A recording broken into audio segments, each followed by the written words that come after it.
think you all remember Caroline from last fall speaking about Louise DuPont crown and shield. She is the curator of collections, and I'm sure she'll explain what that means. I'll try. She has a bachelor's degree from University of Delaware in art conservation and ecology, and also a master's for Johns Hopkins in museum studies. Now, Ebenezer is the objects conservator, and he's been at Hagley for 35 years in that role. He has a BS in conservation material science from the University of London, as in England. He also has a master's in chemical analysis from Thames Polytechnic. Thames is in the river. It has an MBA from the University of Delaware. So I'm blessed to be working with some really smart people. So Caroline will start off with talk about the patent models. Ebenezer will speak about his role as a conservator, and I'll close it out with some examples of patent models that we worked on. All yours, Caroline.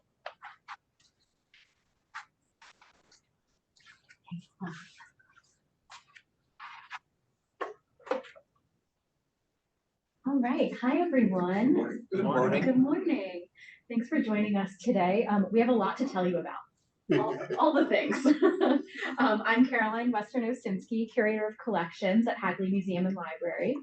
And I'm sure some of you have been to Hagley before, so excuse me if my introduction is a little repetitive, but I'd like to start with a really quick overview of what Hagley is and why it's such a special place, and introduce you to the types of artifacts the museum has in its collection.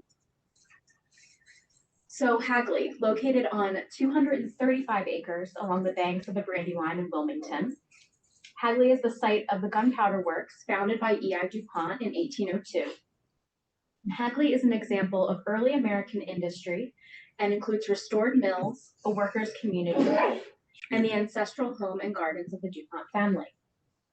Our mission is to inspire people to be innovative in their own lives through the investigation and exploration of our historical collections, original DuPont powder yards, and online resources. My amazing team is responsible for the care and preservation of the museum's artifact collection. To date, we have nearly 70,000 artifacts in the collection. We're still actively collecting.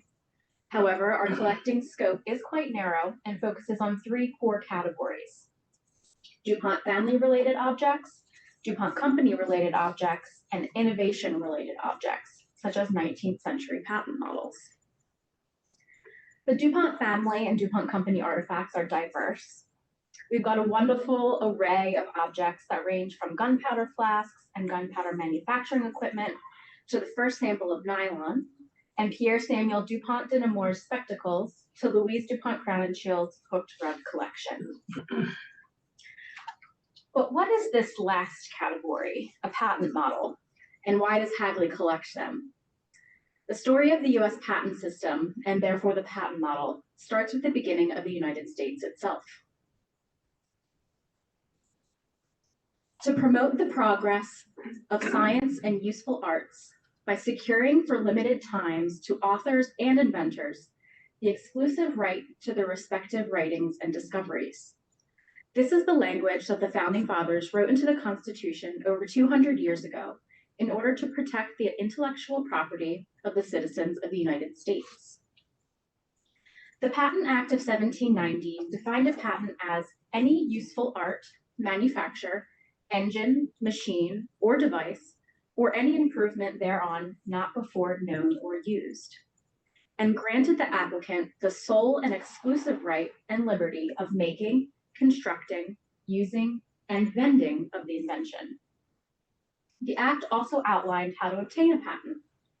The applicant must submit specifications or descriptions, a drawing, and a model.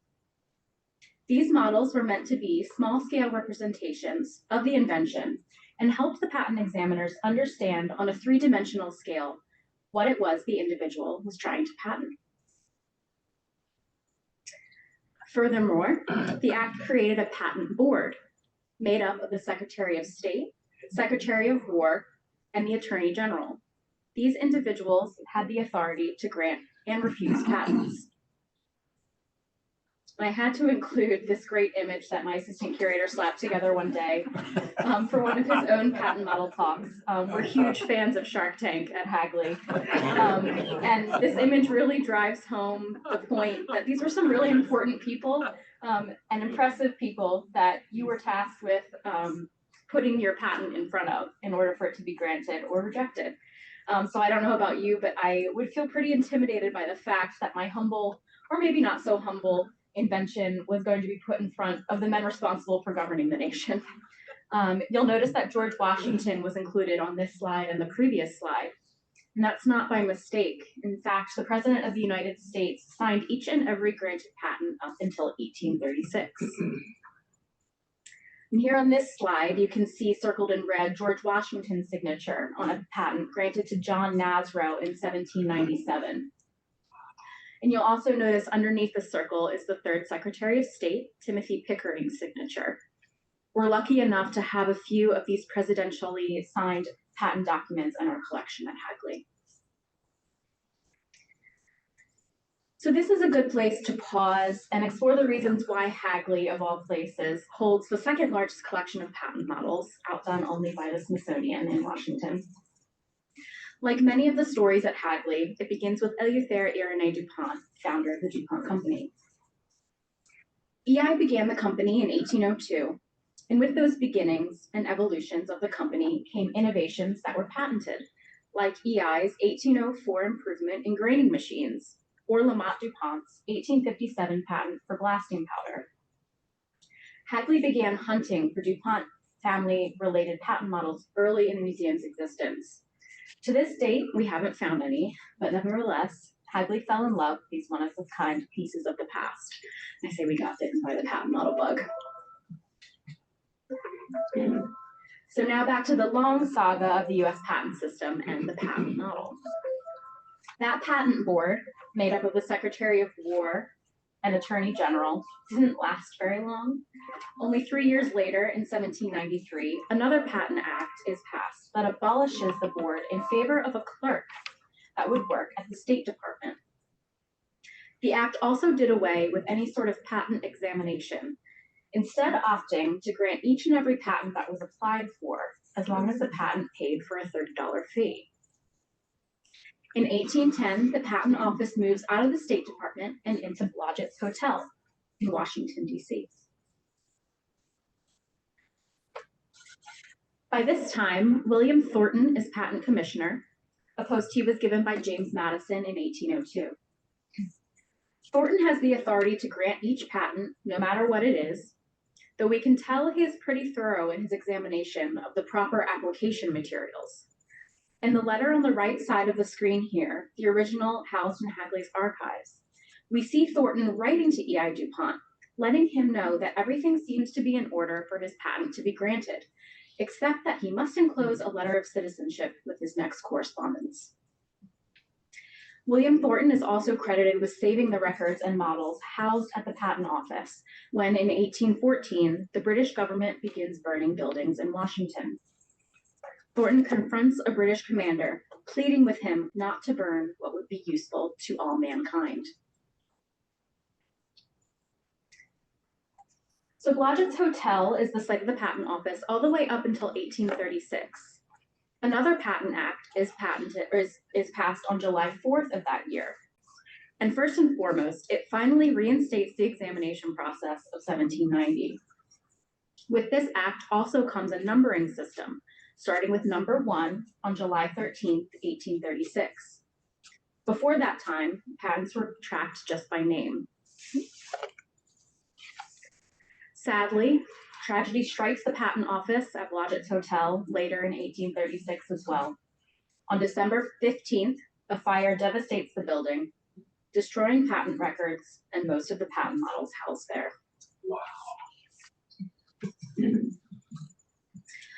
Congress does appropriate some funding to reconstruct as many patent models as possible, but only about a quarter of the 10,000 destroyed are reconstructed from surviving documents. We now call these the X patents.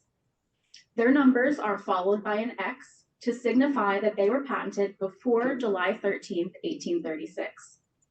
Here on the screen, you can see a patent model for a cooking stove, patented by Thaddeus Fairbanks of St. Johnsbury, Vermont, on April 14th, 1836.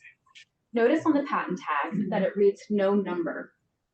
Eventually, this patent was given the number 8,763X. So yeah, 1836 was a big year because Congress also authorized the construction of a grand new patent office right in the heart of Washington. The new Greek Revival building was to be located between F and G streets. One of the requirements that were put forth by Congress is that the new building must be fireproof. Comprised of 4 wings that house patent examiners' offices, ballrooms, and displays, the Patent Office becomes a must-see destination for tourists and Washingtonians alike. Patent models are put on public display, and hordes of people stroll through to see the newest innovations, and perhaps even gain a little inspiration themselves. This building was meant to fulfill and grow with the needs of the Patent Office for the next 50 years. One of the most impressive, in my book anyway, individuals to work at the Patent Office was none other than founder of the American Red Cross, Clara Barton. Barton was a school teacher who, in 1854, was hired as a recording clerk at the Patent Office in DC. As one of the first female employees of the federal government, it's surprising to note that her salary was $1,400, the same as her male counterparts. Though maybe unsurprisingly, Clara Barton received ill treatment from her male coworkers and was ultimately fired under the Buchanan administration. But once President Lincoln took office, Barton was reinstated. However, the outbreak of the Civil War took her in another direction. Clara Barton witnessed firsthand how ill-prepared and under-equipped soldiers were during the beginning of the Civil War. She met trains of soldiers as they arrived in Washington, D.C., pointing them to places in which they might be able to camp for the night. In fact, the Patent Office itself was used to house the 1st Rhode Island Regiment. These men slept on the literal storage shelves of the Patent Office, amongst the cases of patent models on display. Witnessing early on the conditions that the soldiers endured sparked Clara into action. She would eventually become known as the Angel of the Battlefield. And now I've already mentioned his name, but another impressive individual to have graced the Patent Office in more ways than one is President Abraham Lincoln. Fun fact, Lincoln is the only president to have held a patent. In 1849, Lincoln patented his improved method of buoying vessels over shoals on May 22nd. The Smithsonian holds the original Lincoln patent model in its collection. Though it was never manufactured, Lincoln's patent is evidence that patentees often invent due to life experiences. Lincoln, for example, spent a lot of time on the Mississippi and Great Lakes, and likely got stuck often enough on those sandy shoals. Lincoln also held his second inaugural ball at the Patent Office in 1865. Over 4,000 guests attended, and apparently they partied till 4 o'clock in the morning.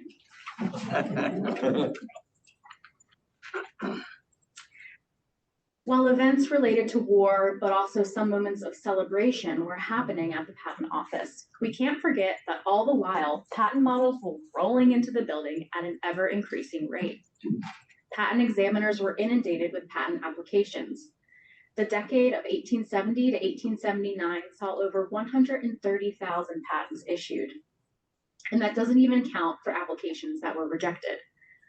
In fact, Congress decided to do away with the patent model requirement in 1870. However, it seems that the Patent Office decided to keep accepting them until at least 1880 or so. But as you can imagine, space is getting quite tight in the Patent Office. More examiners and clerks are needed seemingly every day, which means more space for them to work is needed as well. Patent models and people vie for the same space. It seems like the fates reacted to this reality because in 1877, there is another devastating fire that rampages through the patent office. The cause of the fire is speculated but unknown. And though the patent office was built with fireproof materials, the contents of the patent office, models, paper, furniture, were certainly not fireproof. Once the fire is put out, efforts are made to assess the damage and recover whatever has survived the flames. This time, 12,000 rejected models are destroyed, and 114,000 models in the West Wing are damaged. Out of those 114,000, 87,000 are completely destroyed. 27,000 patent models were pulled from the rubble of the fire. Today, we know which ones these are because they've been given commemorative tags, like this one for an 1835 spark arrestor that says, model taken from the debris of the fire of September 24th, 1877. And luckily, lessons were learned from the last fire in 1836. Congress appropriated more funds for reconstruction, an effort that was largely completed because duplicates of patent documents had been kept in other locations. However, by around 1893, all of the patent models are moved out of the patent office and put into offsite storage. There just wasn't enough room for the people and the patent models to live harmoniously together anymore. This image is from 1925 and shows some of the patent models in an offsite storage facility. And then, by 1908, it was decided the patent models will be gotten rid of, not just moved to another location, but broken up and dispersed to other interested parties. The Smithsonian gets the first pick from the collection of over 200,000 models. They choose around 3,000, and the rest are purchased at auction by Sir Henry Wellcome.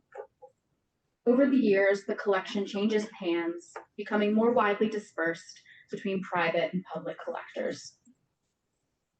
Hagley acquires the first of its patent models in 1961 from a private collector named E. Tunnicliffe Fox.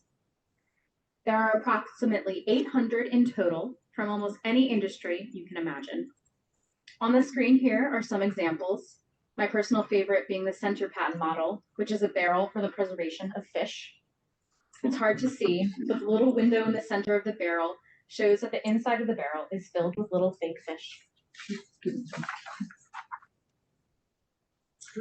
Then, in 2015, Hagley acquires a collection of 4,000 patent models from Alan and Anne Rothschild of Cazenovia, New York. Alan was a fabulous collector, seeking out patent models from various other collectors as well as at auction, building a superb collection of these unique 19th century pieces of innovation. Alan and Anne had dreams of creating their own museum and did reach 501c3 status, but unfortunately, it becomes unfeasible for them. Alan and Anne strike up a relationship with Hagley, and in the fall of 2015, the collection arrives in Wilmington, Delaware. This image on the right is how our receiving room looked at the end of that day in October 2015. I was hired that month on a 3-year contract to catalog these models. All these years later, we are only about halfway through those boxes.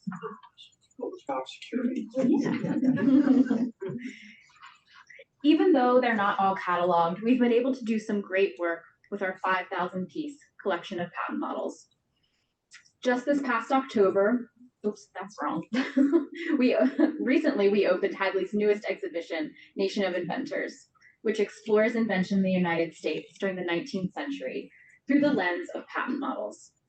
Nation of Inventors features more than 120 patent models, highlighting the diverse stories of inventors from all walks of life. Located in Hagley's Visitor Center, Nation of Inventors is the gateway to the rest of Hagley's property. After a fascinating tour of 19th century innovation on a large scale, visitors then go out onto the property to experience the most perfect case study of 19th century innovation with the story of the DuPont company and DuPont family. But the patent models are also our gateway into the lives and motivations of the everyday people who were inventing during this period of growth, industrialization, and technological revolution. We all know the big names like Edison, Westinghouse, Goodyear, Ford, and Morse. Men who have been placed on a pedestal in the history of invention due to their groundbreaking inventions. These men were thought to be the true embodiment of the ideal American. In the first chapter of his book, Black Inventors in the Age of Segregation, Dr. Rayvon Fouché says, "The triumphs of inventors like Edison and Ford seem to herald the imminent submission of the natural and manufactured worlds to those men possessing the desire and intellect to harness the power of science and technology. Their heroic celebrity took on mythic proportions. This mythology supported the understanding that through an inventor's command and control of the scientific and technological, he could design, construct, and, most important, invent modern America and consequently the modern world. To most Americans, inventors were natural heroes." But this inventor myth ends up leaving so much out of the narrative of 19th century invention. The myth suggests that there is only one type of person who might be able to invent. But the patent models show us quite plainly that this is untrue. They have forced us to look deeper into the history of invention in the United States and truly understand its beginnings and its impact through time. One reason I find the patent models to be so special is because they are one of the only types of artifacts that guaranteed you'll have a primary source document attached to it.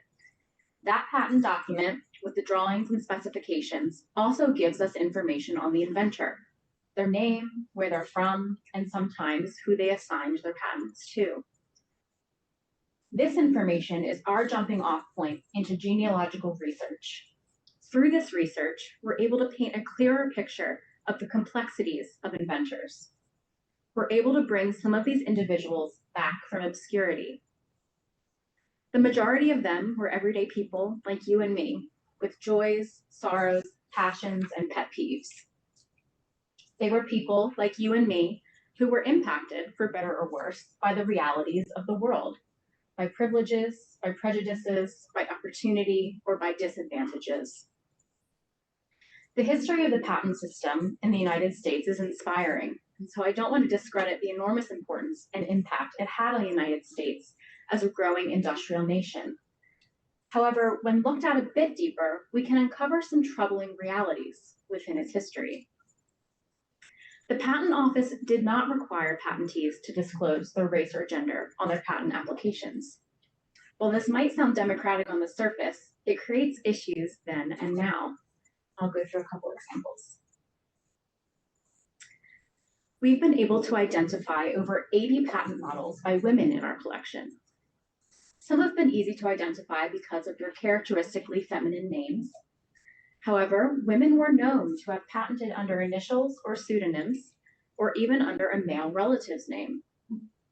Women could have chosen or been forced into patenting in this way due to a variety of factors. Some women probably thought their invention would carry more weight if attached to a man's name.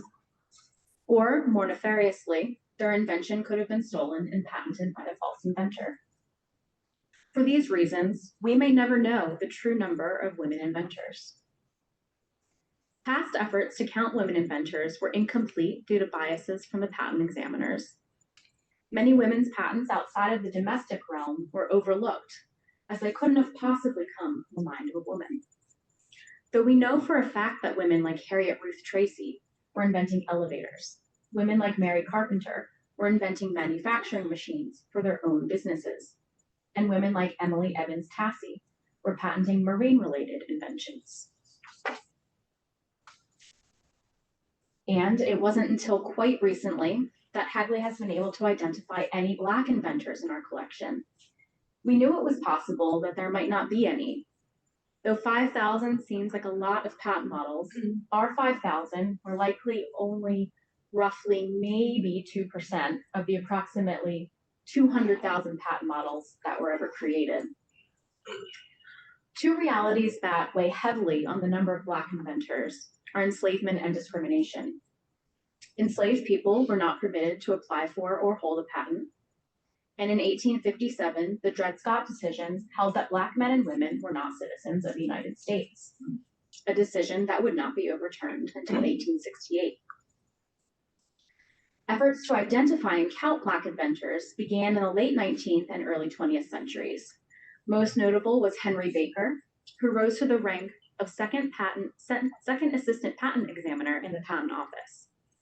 Baker said in 1916, "I have been endeavoring for several years past to collect as complete a list as possible of all the United States patents granted to Negroes for their inventions. I have found it practically impossible to make such headway in my understanding when relying solely upon these records, because they do not distinguish among patentees as to race, only as to nation." Baker turned to essentially crowdsourcing to gather information on Black inventors. He wrote to as many patent attorneys as he possibly could, asking if they had ever heard of or done business with a Black inventor. Eventually, after many years of correspondence, with many varying tones of response, Baker compiled a list of over 800 confirmed Black patentees. So our goal with the patent model collection is to do our small part in looking down the rugged pathway of the years to identify the diverse backgrounds of the patentees represented in our collection. And we're incredibly excited that as of quite recently, we have identified 2 Black patentees in our patent model collection, James Henry Smith and Jonas John Cooper.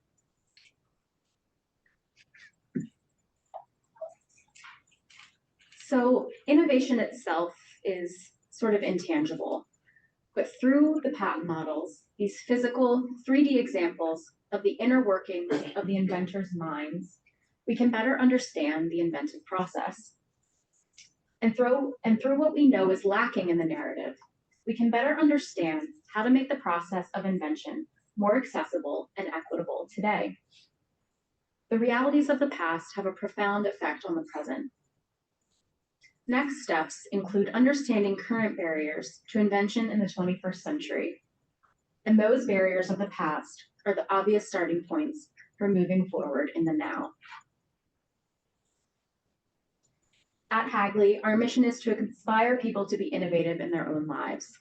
And we hope that through Nation of Inventors and related programming, we'll be able to drive this message home, especially to younger generations who may feel that success in science, technology, or other creative fields is too lofty a dream to achieve. Innovation comes in all shapes and sizes, just like no one patent model looks the same. Just like, sorry, just like I warned them this would happen. Just like a patent model, museum professionals also come in many different types. Here to talk about the role of conservation in the museum is Ebenezer Kotec, Objects Conservator at Hagley Museum and Library. And last but certainly not least, we will hear from Bob Woodman, Objects Conservation Volunteer Extraordinaire, about the amazing work he and Ebenezer have been doing to preserve the diverse objects in Hagley's collection. Thank you.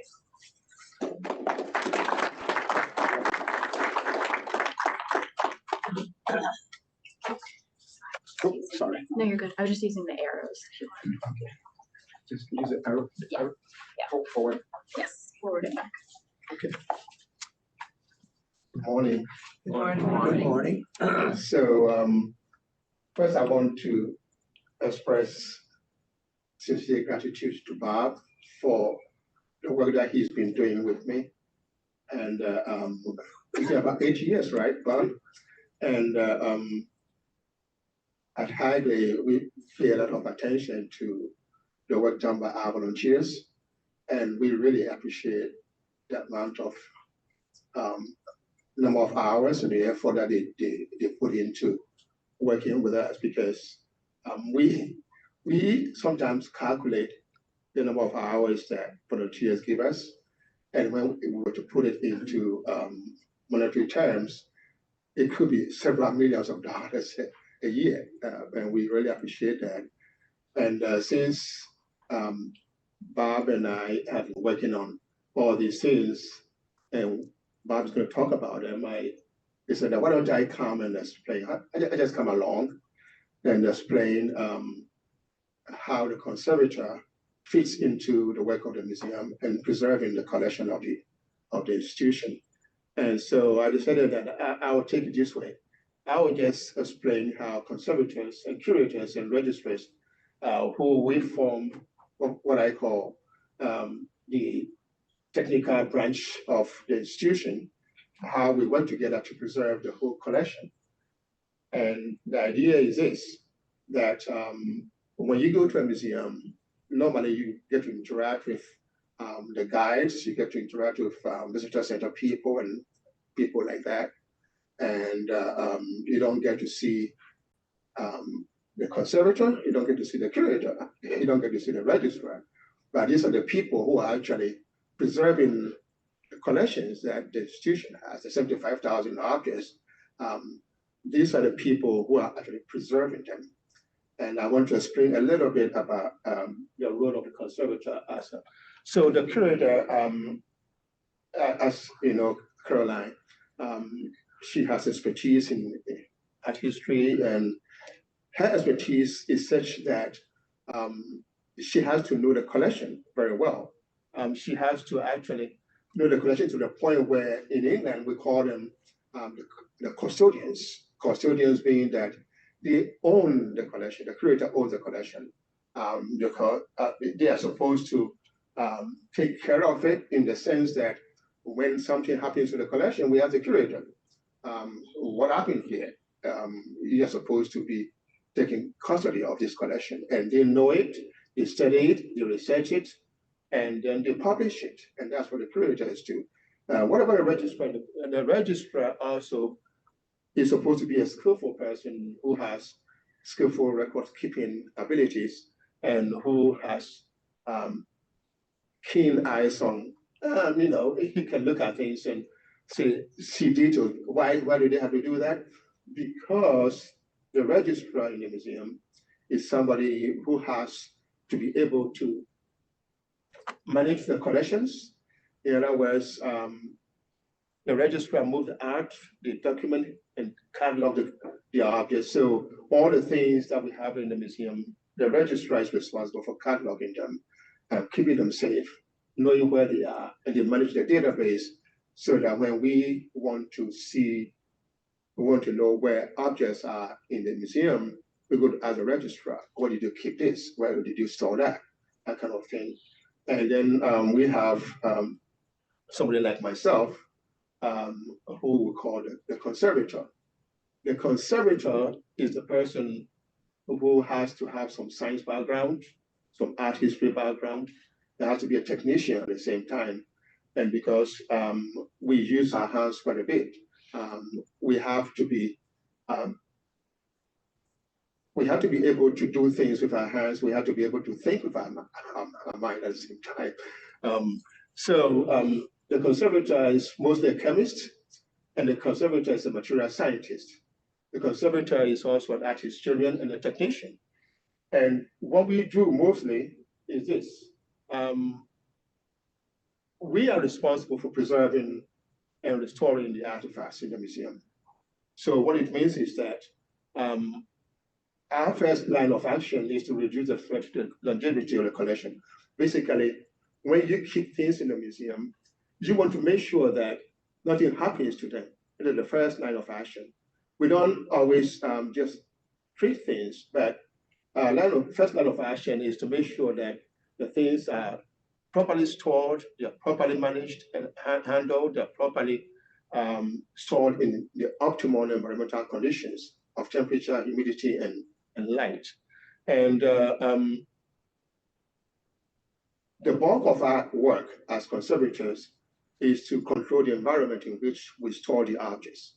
The environment of humidity, temperature, and light, these are the main deteriorating factors that affect the artifacts in the museum. And if we can control them, if we can keep them at optimal conditions, we can preserve the artifacts for posterity. That is the main objective of the conservator. However, we also know that sometimes preservation means you have to treat the object in some way and also apply some stabilizing treatments to it so that you can stabilize it, you can preserve its, you can prolong its longevity, you can prolong its life so that it can stay, it can remain in good condition for a long time to come, for our children and grandchildren to come and enjoy them. So we do all these things in the conservation laboratory, and at Hagley, we have only one conservator. Well, we have two conservators, but in the museum, we have only one, that is myself. And that is the laboratory that Bob and I work from. But in conservation in the museum, basically, you find that there are several specializations, and textile conservators are those who they specialize in preserving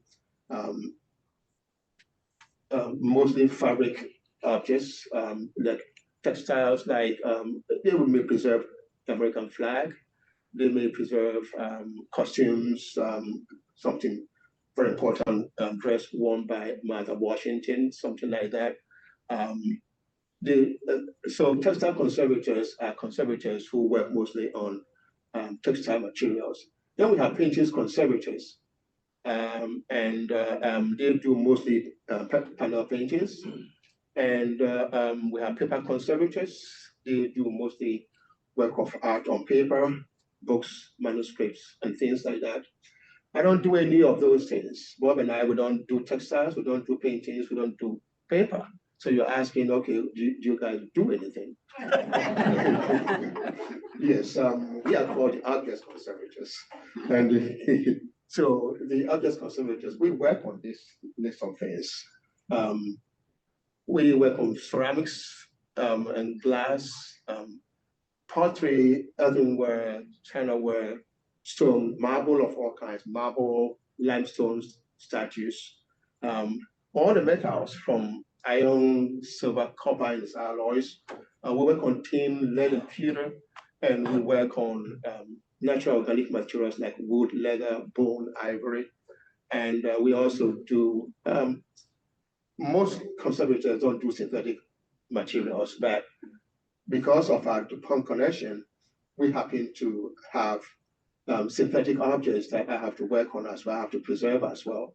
And I'm referring to them as synthetic and semi-synthetic materials because some of the materials are only semi-synthetic, but many of the things that the DuPont company innovated at the experimental station across from where Hagley is, we have them in the museum. And because we have them and we are custodians to them, somebody has to preserve them. And that comes under our purview, the purview of the objects conservator. So these are the things that I work on. And these are the things that Bob and I work on. And Bob hasn't worked on these ceramics yet because Bob is a mechanic engineer. So he likes working mostly on things with his hands and is extremely good at it. So though I've mentioned that we work on these things, most of the time, the things we are working on are made of mixed materials. So for example,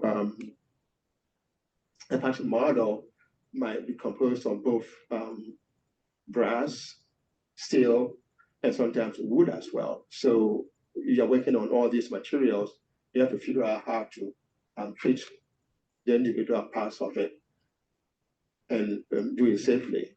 And we work on a lot of mechanical artifacts as well, because most mechanical artifacts are made of metals, and therefore the objects conservator works on that. Bob and I have worked on several other things that I want, Bob is here to talk about, and I'll let Bob do that.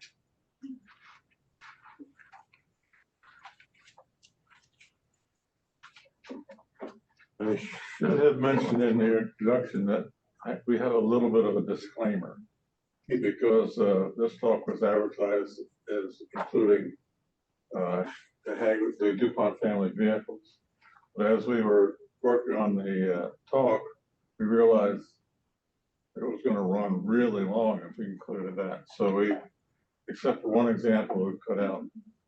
So if you'd like to hear about Hagley, the DuPont family vehicles, they're on display at Hagley, or if you want, consider inviting us back. I would be glad to talk about that. So in dealing with the patent models, I think the first step we've done on virtually every model is to clean it of the dirt and grit that has collected over 150 years. And wood models over 150 years get very brittle. So a lot of them are split or cracked, and we have to get them back together. The metal models, a lot of corrosion involved. A lot of these appear to have been kept in a not friendly environment. There's a lot of rust, corrosion, and that sort of thing. Hey, I got it in the right direction. So the first example I wanted to show you was, and these two examples are, I would say, extreme examples of what we've had to deal with. So this is a machine for boring brush blocks. So we think they're talking about hairbrushes. So it would be places that you insert brushes. So the patent sheet shows that this was patent 209,828, patented in 1878. So this is what it looked like when we got it. It's corroded all over, rust. The brass is tarnished, which is, these are brass here, so you can see they're very tarnished. Surface paint is missing or undermined by corrosion. And in a model like this, the big challenge is getting it apart, getting the fasteners undone. So we use a lot of WD-40 and a lot of elbow grease. I've often said, when we're doing these, we take them apart and then, of course, have to put them back together. It's amazing the number of things we do that require 4 hands and 2 heads to get them back together. So it's another views of it. You can see it's virtually rusted 100%. There's another view looking down from the top. Lots of rust. So we dismantled it. These are all the parts spread out on the table. And the smaller parts will dissolve the rust with chemicals. The bigger parts, usually we bead blast them to get the rust off. And then if we are able to determine where they were painted and what color, we'll repaint them. The other parts are preserved with a microcrystalline wax that we coat everything that's not painted. So when we get done, that's what it looked like. So it was quite a bit of work, and you see a large base under it because this thing was really heavy. So we wanted to make sure it had some support so it could be moved around. The next one is called an apparatus for generation of motive power, which I believe is generating steam from what we could see. So it was patented in 1881. And this is what it looked like when we got it. So this is probably the most extreme condition we've ever dealt with. So you can see it's been pretty beat up. It's a shame that these models were not cared for over the years, because all of them are either dirty or corroded. So that's pretty extreme.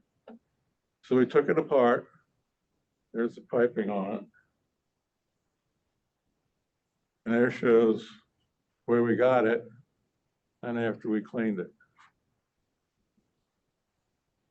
So then we couldn't leave it like that because it would continue to corrode if we left it like that. So we painted it and did as good a job as we could to straighten out the sheet metal. It's still a little rough, but it's a lot better than it was. So those are two kind of extreme examples. Yes, Dave? How long did that take you for each one?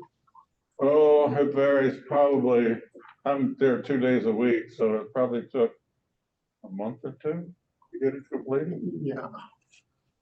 Some of them are longer, some of them are pretty quick. We just have to clean it or glue it back together. And we can get that done in a couple of days.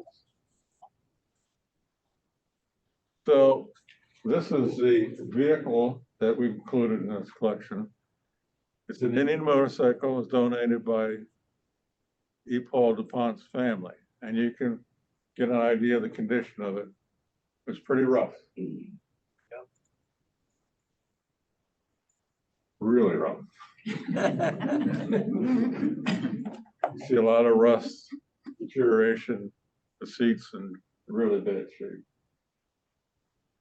So to back up, Indian Motorcycles was America's first motorcycle company, formed in 1901 by George Handy and Oscar Hedscombe.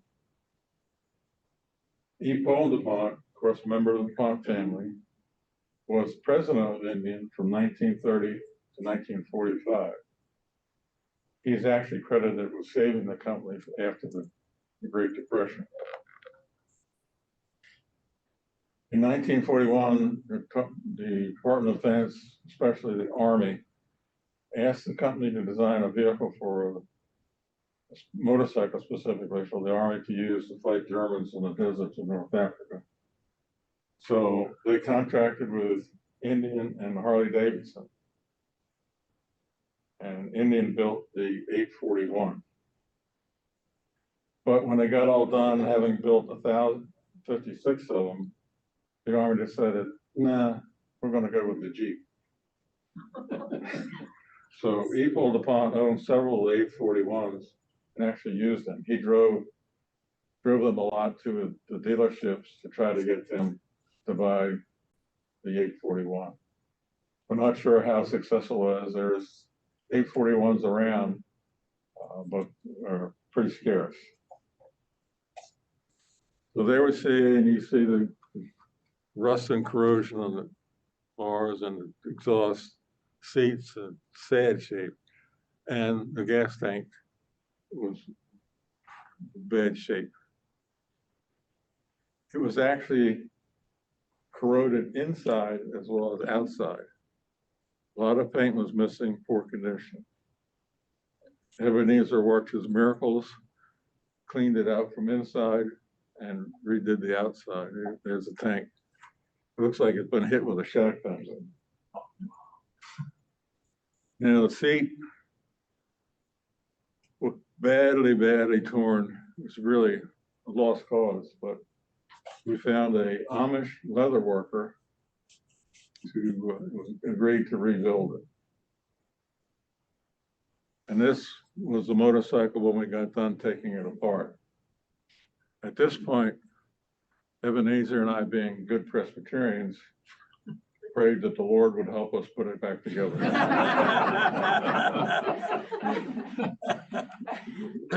So this is basically the frame and the motor. Is the only thing we didn't dismantle.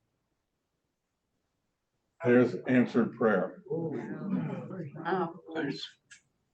So you see the seat looks quite a bit better. And Ebenezer reworked the tank to look like it was hard up the showroom floor. Here's another view of it. Let me back up a second here. So this motorcycle was designed for desert warfare. So think about the environment. If they had put a chain drive on this, I wonder how long the chain would last. So you see here, coming off the transmission, there's an enclosed shaft drive for the rear wheel. So it wouldn't be affected by the sand at all, which is a pretty cool design, very unique. I think Harley basically copied the German BMW, which had a chain drive. But Indian went a little more creative. Now it's currently on display at the museum with the rest of the vehicles. What did you calculate? We spent 550 hours on it? Yeah, something like Wow. Yes, Does sir. it actually run? It does not, unfortunately. One, for several reasons. One, we do not have a key. Two, we tried to rewire it as best we could, but we're not sure it's quite there. And the third thing is actually I tried pressing on the starter pedal and nothing moved. So I suspect the engine is seized up with probably gunk. See, That was my question. oh, when we started, we said it was going to run, but after we got into it, we said, maybe not. So Did your former ones that you worked on, did those work? the models, Yeah. yes and no. Some of them we could actually you can see wear patterns, and some of them they were actually run at some point. A lot of the steam engine components, it looks like they were actually at least experimentally run. Most of the models we can get to, if they're motion in them, we can get them to move after we get them cleaned up. But we have to take them apart to find all that corrosion, clean it off either by mechanical or chemical means, and then apply microcrystalline wax, lacquer, or paint if we could figure out what was painted and what color was painted. So that's right. Do you start with a budget when you're gonna do this, or you just start doing it and worry about the money I'll later? let Ebenezer answer that. I'm just a volunteer. I do. No, actually, Hagley has a budget for the conservation laboratory, and that's what we're working out of. So our job is to work and preserve all the artifacts in the museum. So we have a budget for doing that. And we don't think of what it's going to cost to do any one particular object. We just keep going. Who prioritizes, oh, this would be a fun thing to work on versus something was. else? It really was. Sure.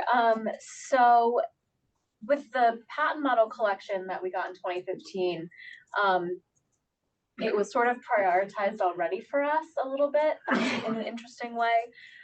When Alan and Anne shipped the patent models to us, they were in 3 different categories. So we had M boxes, G boxes, and B boxes. The M boxes were Alan and Anne's museum collection. So they were things that Alan and Anne had on display for people to come see, that they had either restored themselves or had someone else restore it, or were in okay condition anyway. The B and G boxes were stored in his basement or garage.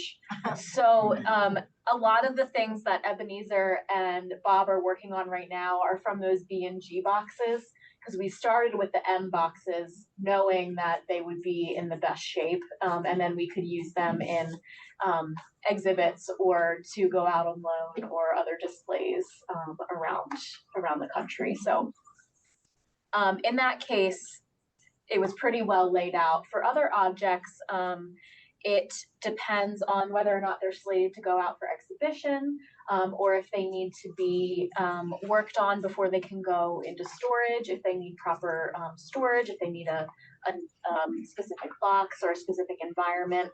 So it's on a case-by-case basis, depending on the plan for the things. So you've opened all the boxes. The crunch for the motorcycle. No, we haven't opened all the boxes. Yeah, and Ebenezer made a good point. So for the motorcycle itself, we had a grant. We had some grant money in order to work on the conservation. So that was factored into Ebenezer's conservation budget as well for what needed to be done. And that allowed us to send some things out, get done. The chroming was done in Philadelphia. And as I said, the seat was an Amish leather worker. That thing was done by hand, believe it or not. And if you look at the stitching on it, you'd think it was done by a machine. Really good craftsman. Do you work on one restoration at a time, or do you have a couple things going simultaneously? You want to answer that?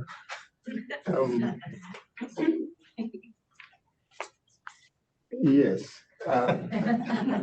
As Caroline is explaining, what we're working on at any one time depends on programming going on in the museum. So for example, we have an exhibition coming up. Caroline will choose all the objects that need to go into the exhibition.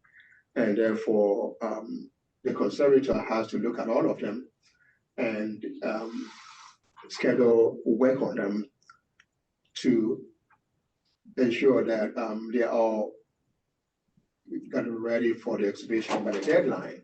So in that case, you're working on several things at the same time. At the same time, there could be a loan coming up, and they want some things to go out. The conservator has to ensure that these things are stable enough to go.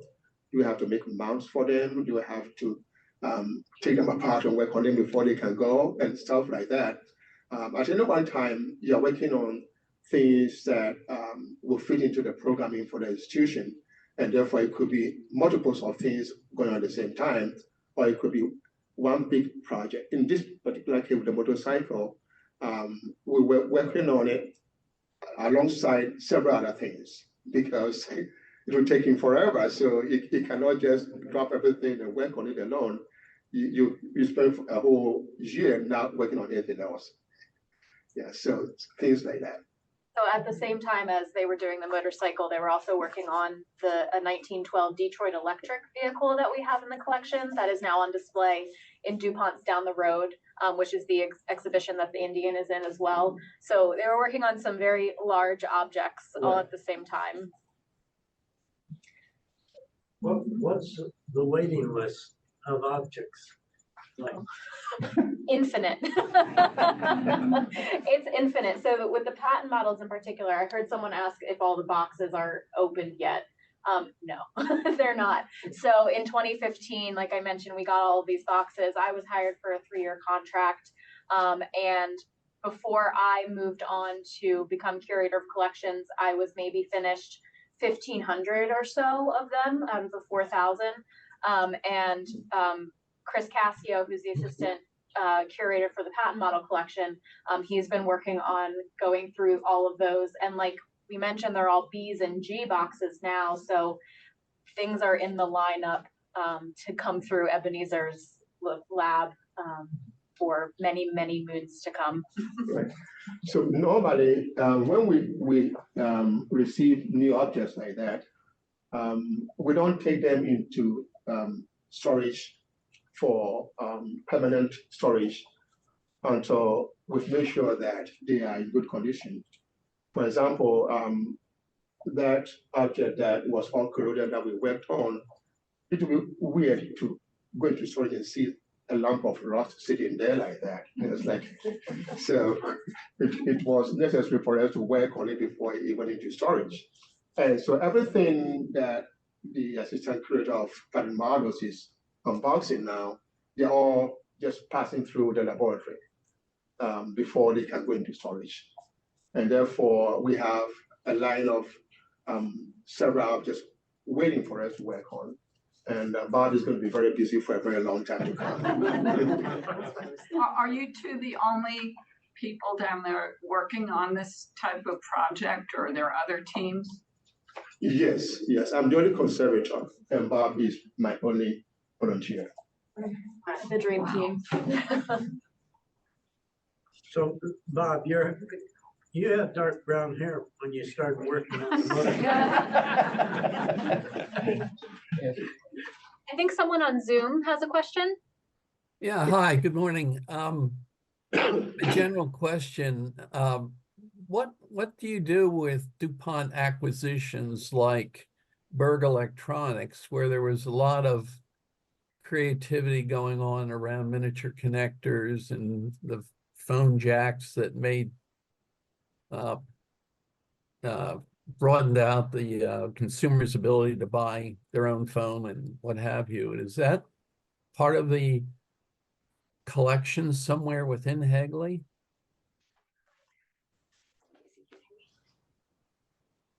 So we do have to be very specific with what we bring into the collection, because I like to say that we're working with negative space right now.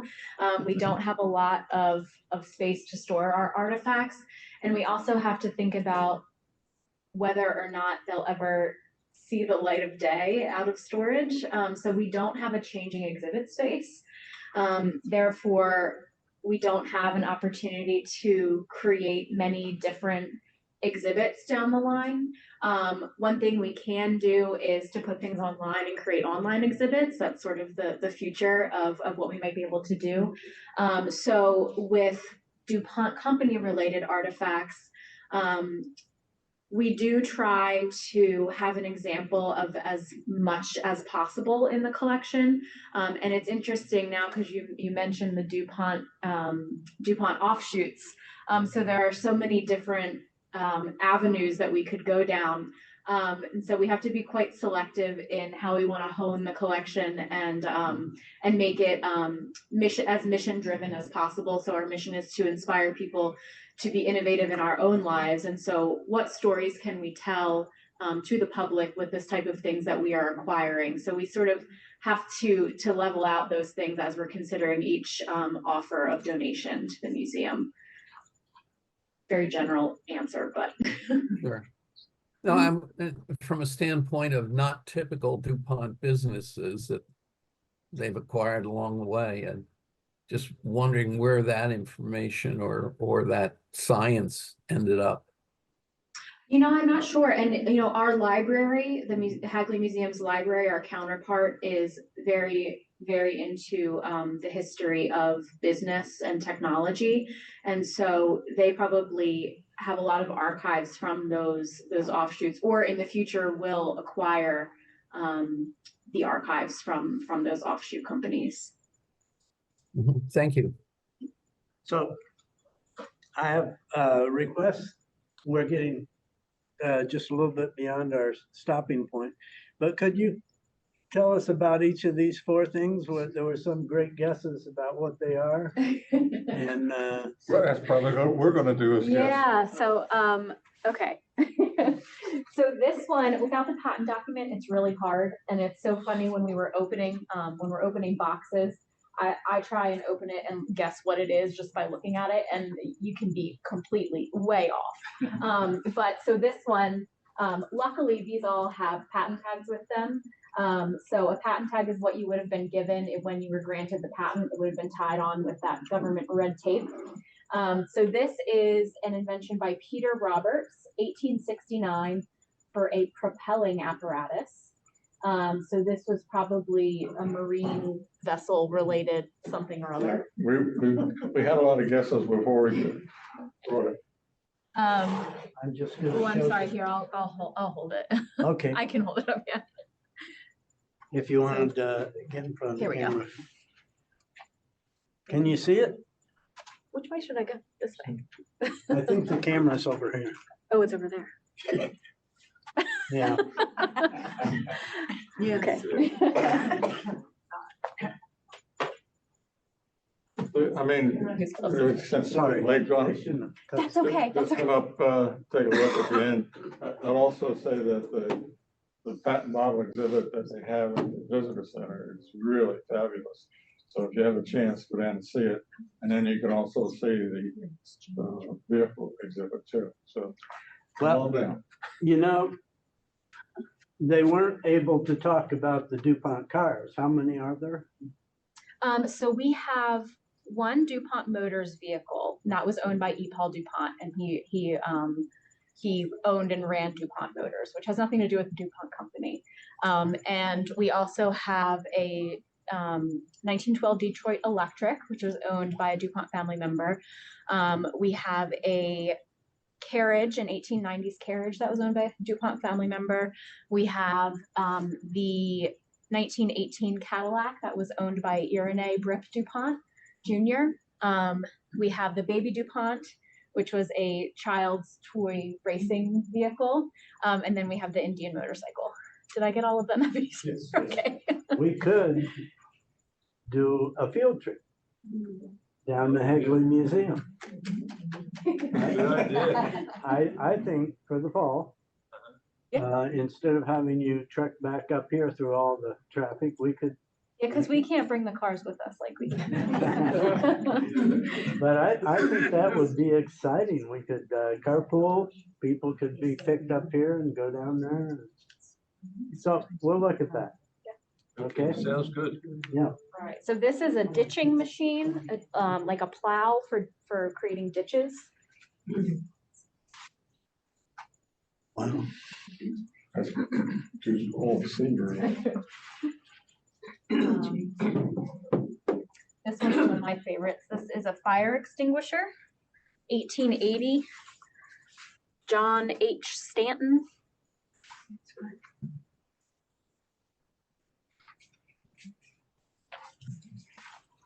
Looks like that would be right under my patent.